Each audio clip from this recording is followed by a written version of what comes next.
నేను మీకు flat wash ఎలా చేయాలో చూపించాను, గ్రేడెడ్ వాష్ ఎలా చేయాలో చూపించాను.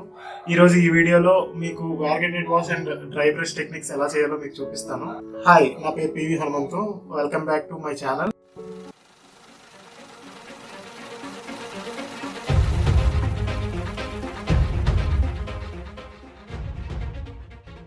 మీరు నా basic water colour wash tutorial follow అవుతున్నట్టయితే ఆ ఫస్ట్ వీడియోలో మీకు flat wash and graded wash ఎలా చేయాలో చూపించాను. ఒకవేళ ఆ వీడియో మీరు మిస్ అయినట్టుగా అయితే you can watch that tutorial by click this link. ఒకవేళ నా ఛానల్ కి మీరు రావడం ఇదే ఫస్ట్ టైం అయితే please subscribe to my channel and click on the bell icon for more art tutorials in Telugu. Variegated wash means ఒకే wash లో different colour variation చూపిస్తూ మోర్ దాన్ 2 కలర్స్ ఉండేటట్టుగా చూసుకొని ఈ వాష్ క్రియేట్ చేస్తాం అనమాట. ఫ్లోరల్స్ లో, సన్సెట్ స్కై లో కానీ కొన్ని సాఫ్ట్ అబ్స్ట్రాక్ట్ బ్యాక్గ్రౌండ్స్ క్రియేట్ చేసేటప్పుడు ఇలా చాలా అప్లికేషన్స్ లో మనం వారిగేటెడ్ వాష్ యూజ్ చేస్తాము.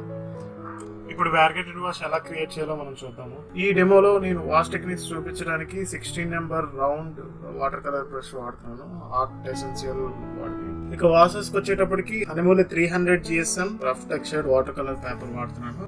అండ్ ల్యాండ్స్కేప్ పెయింటింగ్ డెమోకి వచ్చేటప్పటికి హనెమూలే సెజాన్ 100% కాటన్ 300 GSM పేపర్ వాడుతున్నాను. ఇక వాషెస్ డెమోకి వస్తే I'm starting with blue colour. కొంచెం మిక్స్ లో ఎక్కువ వాటర్ ఉండేటట్టుగా చూసుకోవాలి, అలా అయితేనే మంచిగా ఫ్లో ఉంటుంది పేపర్ పైన. ఇలా ఒక బీడ్ ఫామ్ అవుతుంది. ఇలా ఆ బీడ్ చాలా మనకు ఉపయోగపడుతుంది. అదర్ కలర్స్ మనం వేసేటప్పుడు ఎక్సెస్ వాటర్ ఉంది కదా, ఆ వాటర్ ఆ కలర్ తో మిక్స్ అయ్యి ఆ 2 కలర్స్ మీట్ అయిన దగ్గర ఒక మంచి ట్రాన్సిషన్, 2 కలర్స్ కి మధ్యన ఒక ట్రాన్సిషన్ లా ఏర్పడుతుంది. ఈ పైన 2 రెక్టాంగులర్ బాక్స్ లో మనం వారిగేటెడ్ వాష్ ట్రై చేద్దాము. దానిలో ఒక సన్సెట్ స్కై టైప్ లో ఒకటి చేస్తే, ఇంకొక రెక్టాంగులర్ బాక్స్ లో ఫ్లోరల్ ఏదైనా మనము చేద్దాము. ఫస్ట్ నేను బ్లూ కలర్స్ తో స్టార్ట్ చేశాను కదా, తర్వాత మెజెంటా అండ్ తర్వాత ఆరెంజ్ అండ్ ఎల్లోతో ఈ వాష్ ఫినిష్ చేద్దాం అనుకుంటున్నాను. ఆ బీడ్ డ్రై అవ్వకుండా ఎవ్రీ కలర్ మనం పెట్టేటప్పుడు కొంచెం వాటరీ కన్సిస్టెన్సీతో మనము చేస్తే ఆ బీడ్ అలాగా కిందకి డ్రిప్ అవుతూ ఉంటుంది. దానివల్ల మనం వేసే ప్రతి కలర్ మధ్య ఒక స్మూత్ ట్రాన్సిషన్ ఫామ్ అవుతుంది.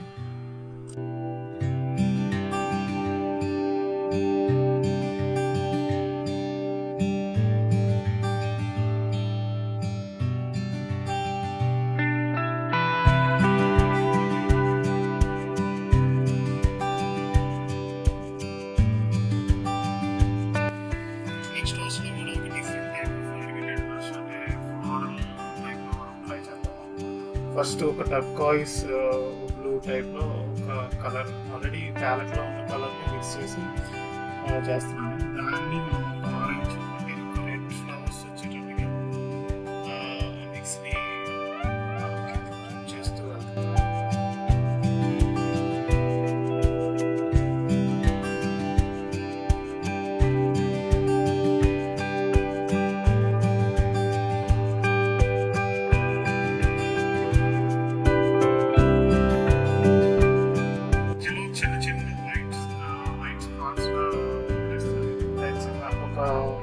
హైలైట్స్ లా, వైట్ హైలైట్స్ లా మనకి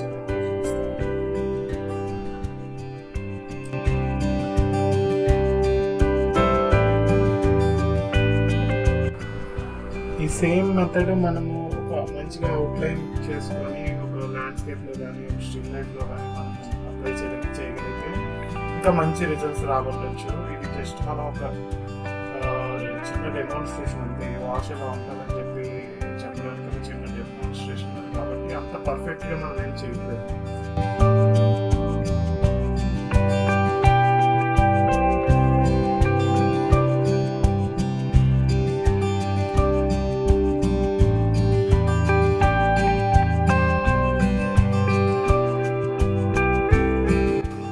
ప్యాలెట్ క్లీన్ చేసుకుందాం.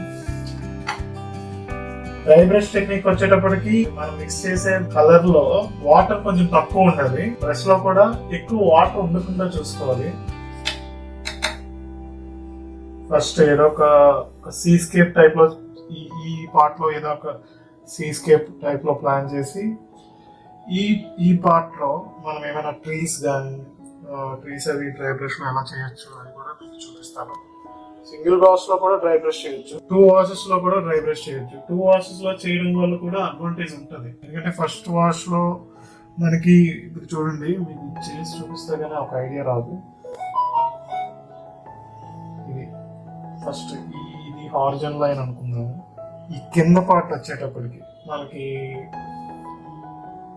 ఈ సైడ్ నుంచి ఒక స్ట్రోక్స్, ఈ సైడ్ నుంచి ఒక స్ట్రోక్, అలానే కిందకి వచ్చేటప్పుడు కూడా ఈ సైడ్ నుంచి ఒక స్ట్రోక్, ఈ సైడ్ నుంచి ఒక స్ట్రోక్.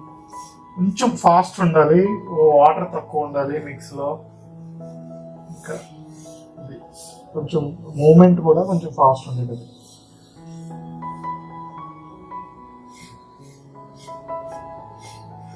ఇది మీరు ప్రాక్టీస్ చేసుకునే కొద్దీ వస్తుంటుంది అనమాట.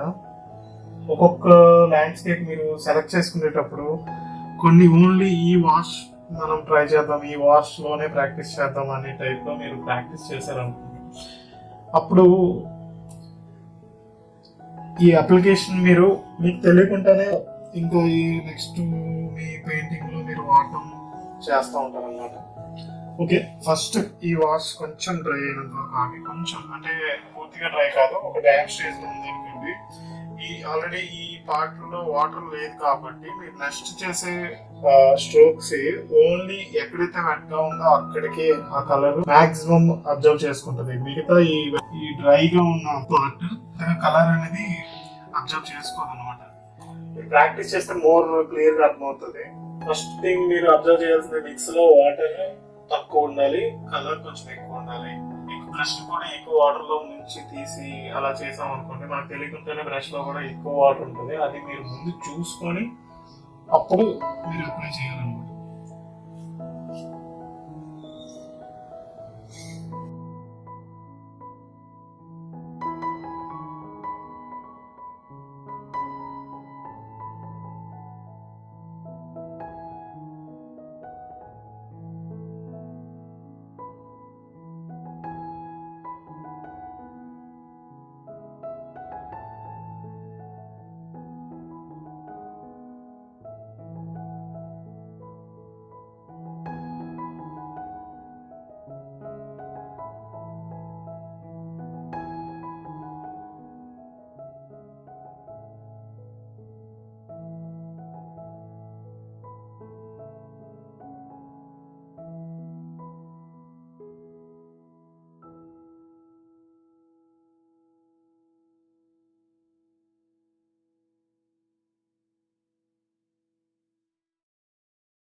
ఇప్పుడు dry brush and variegated wash రెండు టెక్నిక్స్ వాడి ఒక సింపుల్ ల్యాండ్స్కేప్ ఎలా క్రియేట్ చేయాలో చూద్దాం.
Now that you have seen how to master variegated wash and dry brush techniques, ఈ వీడియో మీకు ప్రాపర్గా అర్థమైందని అనుకుంటున్నాను.